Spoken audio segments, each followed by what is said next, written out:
if you don't win a contract. In this video, we'll outline what you might consider if you have been unsuccessful in competing for a contract. Not all tender responses can be successful, no matter how good they are. However, the experience of an unsuccessful tender should not be a signal to give up on doing business with the Australian government. An unsuccessful tender process is a chance to learn and improve your offering for the next business opportunity. Every business that responds to an approach to market is entitled to a debriefing. The purpose of a debriefing is not to justify the selection of the successful tender, but to give you feedback on your tender response. This can help you to compete more effectively in the future.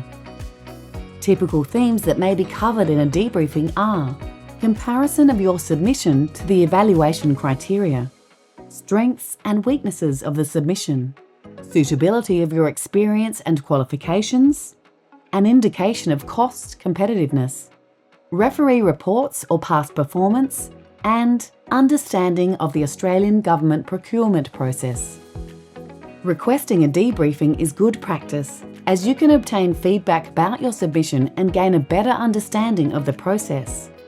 Remember, many businesses are unsuccessful at first, but later go on to be successful suppliers to the Australian government.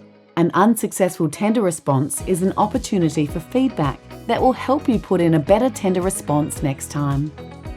If you are interested in knowing which competitor was successful in winning the contract, if the value of the contract is $10,000 or more, details of the contract, including details of the successful supplier, will be published on AusTender as a contract notice within 42 days of the contract being entered into. This will include a description of the contract, its period and value, the procurement method, and details of the supplying business. After a tender process is over, you may have concerns that the process was flawed or the evaluation was inaccurate or unfair. In the first instance, request a debriefing so you can obtain feedback on your tender response. If you are not satisfied following a debriefing and you wish to make a complaint, you should indicate this clearly to the Australian government organisation that undertook the procurement process and seek to resolve the matter with them in the first instance. Ongoing engagement with the organisation might help you better understand their decision-making process. As a potential supplier, you have the right to be treated fairly, impartially, consistently, and equitably throughout the procurement process. You also have the right to have complaints investigated promptly and without disadvantage. Making a legitimate complaint does not prejudice your involvement in ongoing or future procurement processes.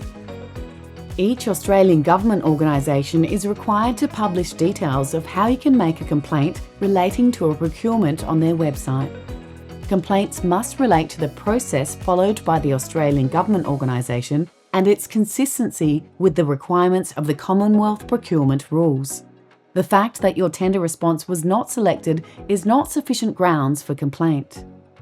If you are not happy with the outcome of a complaint process, there may be other courses of action for you to consider. Depending on your concerns, you may raise the matter with the Australian Government Procurement Coordinator, approach the Commonwealth Ombudsman, or there may be recourse through the courts. Some procurement processes may fall under the Government Procurement Judicial Review Act, which places additional requirements on Australian government organisations in considering and actioning the complaint.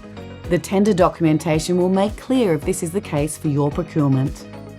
For more information, please visit sellingtogov.finance.gov.au.